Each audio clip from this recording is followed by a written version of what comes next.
Hello, আমার নাম আজমল হোসেন। আমি আজকে সিটেট পরীক্ষার বিষয়ে কিছু সিটেট পরীক্ষার পরিবর্তন হয়েছে, এই পরিবর্তনের বিষয়ে কিছু কথা বলার জন্য আমি এই ভিডিওটি তৈরি করছি।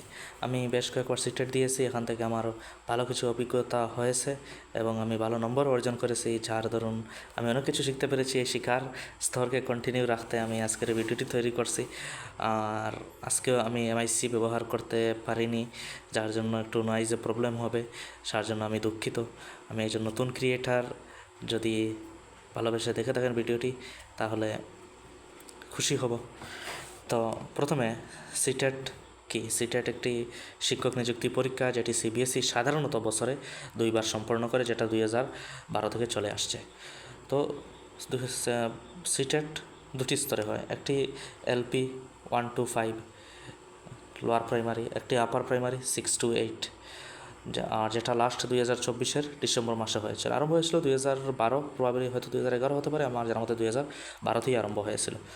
তো সিবিএসই এরকমভাবে কোনো অসুবিধা হলে বছরে একবার নিত, না হলে বছরে 2বারই হতো, আর এভাবে চলতে থাকতো। কিন্তু 2025-এর জুলাইতে সিবিএসই এই সিটের পরীক্ষা নেয় নাই, আর এর কোনো কারণ অফিসিয়ালি তো বলে নাই।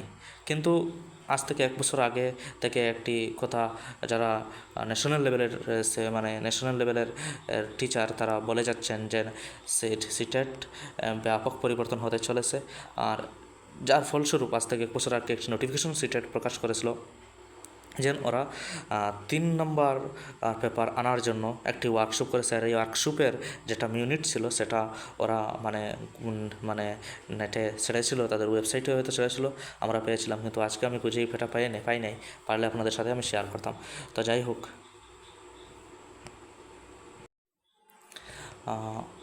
আজকে আমি বিভিন্ন হোয়াটসঅ্যাপে একটা হিন্দি পেপার কাটিং এবং একটি ইংরাজিতে একটি নোটিশ, যেটা কোনো অথেন্টিক কোনো অথরিটি থেকে প্রকাশ করা হয়নি, যেগুলো শুধু সার্কুলেট হচ্ছে। ওই যে পেপার কাটিং যেটা এটার কোন পেপার থেকে এসেছে ওইটাই আমি খুঁজে পাইনি। তো যাই হোক, বিভিন্ন গ্রুপে দেখেছি, আর যেটা এক কথা এটা বলা যাবে না এটা ফেক, কারণ এর যে এই পরিবর্তনটা যে হবে, এটা 1 বছর থেকেই এই আলোচনাটা চলে আসছে। সুতরাং আমি এখানে দেখেন লেখা আছে pre primary, primary, junior, TGT, PGT, এরকম করে 4টি পরীক্ষা। সিটেট এই পেপারের কাটিংটি হিন্দিতে এটাই লেখা আছে, সিটেট বছরে 4টি পরীক্ষা নেবে, একসাথে নিতে পারে এটা, বা 4বার, বছরে 4বার নিতে পারে, এটা এখানে মেনশন ক্লিয়ারলি নেই। কিন্তু 4টি পরীক্ষা হবে এখন থেকে, সিটেটের 4টি পরীক্ষা হবে, এটা এখানে লেখা আছে। আর যেখানে প্রাইমারিতে বালবটিকা একটা সেকশন করা হয়েছে, পেপার একটা করা হয়েছে, পেপার 2টা করা হয়েছে প্রাইমারি, পেপার 3টা জুনিয়র, পেপার 4 নম্বর টিজিটি, পিজিটি। কিন্তু একটা জিনিস এখানে উল্লেখ করতে হবে, আমরা যে এনইপি 2020 যারা পড়েছি, তারা আমরা জানি যে এই যে কারিকুলাম, এই যে ক্লাসের সিস্টেম যেটা, এটা এরকম না, একটু পরিবর্তন ছিল, যেটা আমি আপনাদের দেখাচ্ছি।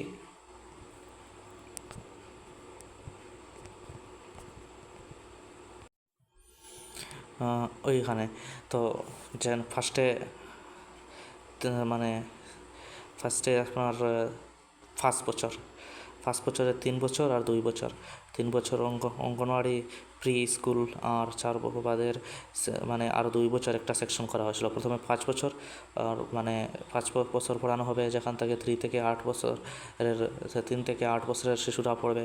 তারপরের ক্লাস 3 থেকে 5-এ একটা সেকশন, এরপরে 6 থেকে 8-এ, এরপরে আপনার আর 4 নম্বর যে স্টেজ, যেখান থেকে 9 থেকে 12-এর পর্যন্ত পড়া হবে। তো 5, 3, 3, 4 এই যে সিস্টেম যেটা, ওইটা এনইপিতে করা হয়েছিল। কিন্তু এখানে একটু আমি পরিবর্তন দেখছি। পরিবর্তনটা হলো, এখানে দেখা যাচ্ছে যে প্রি প্রাইমারি বালবটিকা আর যেখানে আসলে ক্লাস 2 অবধি করার কথা ছিল, সেখানে ক্লাস 2 অবধি না হয়ে এখানে বালবটিকা লেখা আছে। প্রাইমারিতে 1 থেকে 5, যেখানে 2 থেকে মানে 3 থেকে 5 পর্যন্ত হওয়ার কথা ছিল। যাই হোক, একটু পরিবর্তন, তো যখন অফিসিয়ালি নোটিফিকেশন আসবে তখন আমরা এটা বুঝতে পারবো। এখানে এনসিটি অধিনিয়ম 2025, অর্থাৎ এই অধিনিয়মটা এখন আমরা পাই নাই। এই অধিনিয়মটা পেয়ে গেলে আমরা বুঝতে পারবো যে এখানে আসলে কি লেখা আছে। আমরা তো অফিসিয়াল নোটিফিকেশন পাই নাই, এটা হয়তো একটু ইশারা কোনো কোনো অফিস থেকে পেয়ে এই সংবাদটা পরিবেশন করা হয়েছে। আর এখানে আরেকটা মজার ব্যাপার লেখা আছে যে দেখেন আপনারা 1 বর্ষীয় আর 2 বর্ষীয় বিএড পাঠ্যক্রম দুনো মানে সমান প্রাধান্যতা দেওয়া হইব। দেখেন 1 বর্ষীয় একটা বর্তমানে 2 বছরের বিএড চলের বিএড কলেজগুলোতে, আর এর আগে এই 2 বছরের বিএড পাঠ্যক্রমের আগে একটা বিএড আসলো যেটা 1 বছরের আসলো। এটা তো একটা কথা, কিন্তু আর ভবিষ্যতে আবারও 1 বছরের বিএড আসতেছে। যারা ওই আইটিপি কোর্সের আন্ডারে মানে বিএডে ভর্তি হয়েছে, তো তারা মানে 4 বছরে বিএসসি বিএড বিএড এগুলো করে নেবে, তো তাদের বিএডটা 1 বছরের হতে পারে। তো এটা কোন দিকে ইশারা করছে? 1 বছরের বিএড পুরোনোটা না নতুনটা? হয়তো দুটোটাও হতে পারে, এখানে কোনো মানে এটা ক্লিয়ার নয়। তো আগে 1 বছরের বিএড ছিল, তো এই পুরোনো 1 বছরের বিএডের মানুষগুলো তো এখন আর চাকরিতে আসার কথা নয়। তো বর্তমানে যারা বিএর সাথে বিএড করবে, হয়তো তাদের কথা বলা হয়েছে। আর আমরা যারা মানে বিএড করে নিয়েছি 2 বছরই, বা যারা আগামীতে 2 বছরের বিএড করবে, তাদের কথা বলা হয়েছে। আরও বলা হয়েছে যে এই লাইনগুলো থেকে বোঝা যাচ্ছে যে এখানে ডিএলএড আর বিএড সবাই পারবে, primary, pre primary, primary, junior, TGT, পিজিটিতে। তো এখানে বিএডের যারা মানে ট্রেনিং, তারা প্রি প্রাইমারি, প্রাইমারিতে তাদের মানে তাদের সিলেবাসে, বর্তমান সিলেবাসে প্রি প্রাইমারি, প্রাইমারির ততটুকু মানে ট্রেনিং অ্যাড করা নয়, ততটুকু নলেজ অ্যাড করা নয়। তো এটা মানে ক্লিয়ারলি কি বোঝা যাচ্ছে না। হয়তো বিএডে বা বিএডের কারিকুলামে ঢুকে দেবে প্রাইমারির যে সিলেবাসটা, এগুলো হলে তো ভালো। যেভাবে ব্রিজ কোর্স করানো হয়, ব্রিজ কোর্সের সিলেবাসটা হয়তো বিএডে ঢুকিয়ে দিবে।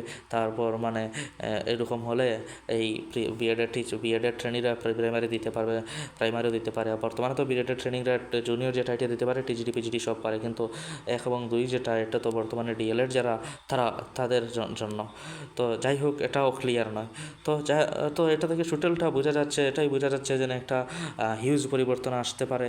তো আমরা যারা টিচার আর তো এই পরিবর্তনে মানে পরিবর্তনের সাথে পরিবর্তন হতে হবে, প্রয়োজন সাপেক্ষে আমরা ওই পরীক্ষাগুলো দিতে হবে, দিয়ে এগুলোর প্রতি মানে এগুলোর জন্য আমাদের প্রিপেয়ার নিজেকে করতে হবে।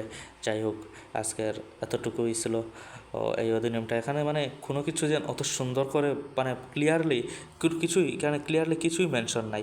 এখন বিএডের মানুষ কীভাবে প্রাইমারিতে পড়াবে? আর ডিএলএডে তো বহুত বছর থেকে শোনাই যাচ্ছে ডিএলএড পাঠ্যক্রম থেকে তুলে নেবে, তাহলে ডিএলএড সরিয়ে দেবে, যার মানে পরিবর্তে বিএডে আবার আপনার ডিএলএডের সিলেবাস ইনক্লুড করে নতুনভাবে একটা কোর্সে যাবে। আমি এরকম মানে আমার এরকম ধারণা হচ্ছে, আমার ধারণাতে কিছু আসা যায় না, বাট এরকম ধারণা করা হচ্ছে। আর মানে পরিবর্তনটা কীরকম হয় এটা এনসিটি অধিনিয়ম দেখার পরে আমরা বুঝতে পারবো। আসলে আমি একজন নতুন ক্রিয়েটর, মানে চেষ্টা করছি নতুন কিছু করার, আর অনেক ভুলভ্রান্তি হতে পারে, প্রফেশনাল নয়। সুতরাং ভুল হলে ভুলটা ধরিয়ে দেবেন, ট্রল করবেন না। ধন্যবাদ, অসংখ্য ধন্যবাদ।